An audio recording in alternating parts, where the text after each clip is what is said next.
Қайырлы күн. Сіздерге аспа тапсыруға көрсетейін. Егов кезетке кіреміз.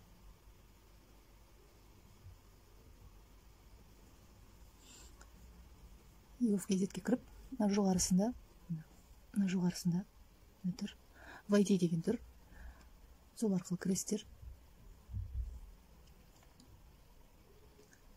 Мына жерде вход портал деген кезде сіздерге көрініп тұр ма? Міне логин, пароль, одноразовый пароль, ЭЦП арқылы кіруге болады дейді. Сіздердің номерлеріңіз сонда тіркелген болу керек. Егер тіркелмесе, мына осы бетте 414 деген жазу бар. Вход на портал деген жазудың астында виртуальный ассистент деген тұрады. Осыған хабарласу арқылы виртуальный ассистентті басамыз. Міне осыған мына жерде видеозвонок деген бар. Осы жерге звондау арқылы соңғы нөмірлеріңіз тіркеуге болады. Менде одноразовый парольмен де кіруге болады. Бұл жерге иін арқылы жазасыз және номерін жазасыз. Сізге одноразовый пароль береді.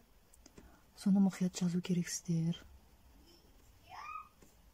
Менде ЭЦП ключ бар.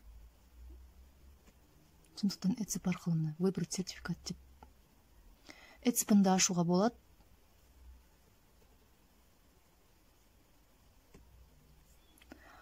Егер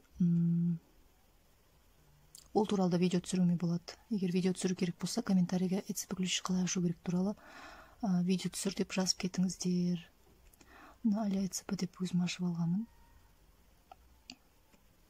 Кіретін кезде біріншісін таңдаймыз.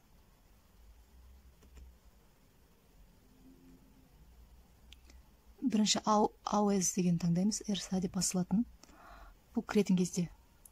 Енді пароліміз тереміз.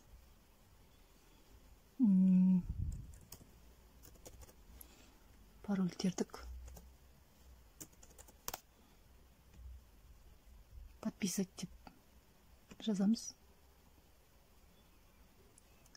Міне мен кірдім.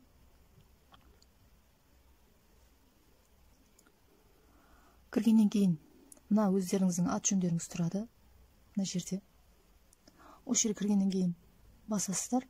Электронное обращение. Яғни 4-ші тұрады. Қазақша вариантпен қосып отырсаңыздар. Басамыз.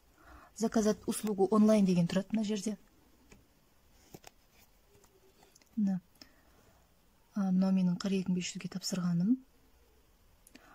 Енді сіздерде де осындай история болуы мүмкін, болмауы да мүмкін. Мына жерде создать дегенді басамыз. Ознакомлено. Міне мысалға менің аты жөнім, иінім, почта, логин бәрі жазылып тұр. Енді мына жерге кіремізде почтовый адрес, яғни город Қызылорда,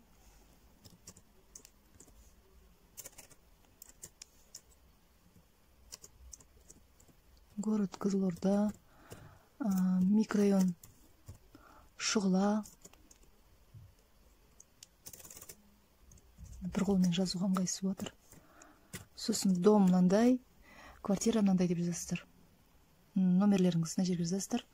Мына жерде выберите услугу дегенге.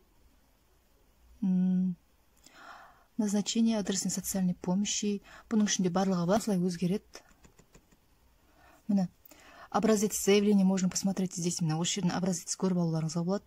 Сосын қандай документтер керек дейді. Осы жерде документтерін көруіңізге болады. Яғни балаңыздың туу туралы куәліктері. Мына жерде регион таңдайсыздар. Мысалға қай қаладансыздар. Мен Қызылорданы таңдаған кезде автоматически страница өзгерді. Сол кезде получатель деген кезде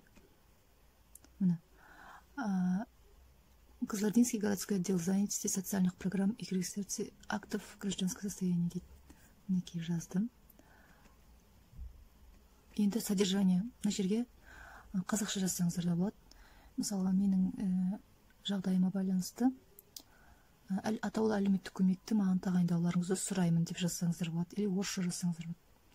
Мына жерге дайындап қойған файлдарыңызды, бағана толтырған қағаздарыңызды, удостоверение личности, сканер арқылы, не болмаса камерасы жақсы фотомен түсіріп салсаңыздар болады.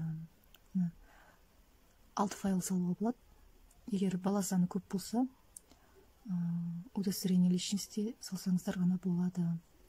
Мына соңында консультация работника ЦОНа дейді, оны отметка жасамайсыздар. Өйткені өздеріңіз салып отырсыздар. Сөйтіп мына отправитті басасыздар. Мына жерде отправить, выбрать сертификаты. Екінші жақта сертификат таңдайтын кезде біз бағана біріншісін таңдадық қой. Енді екіншісін таңдаймыз. Мына парольді енгізесіздер де окей деп жібересіздер. Таныс достарыңызбен бөлісіп қойыңыздар, көмектеріңіз тисін. Ораза айында сауапқа кенелесіздер. Бақытты болыңыздар.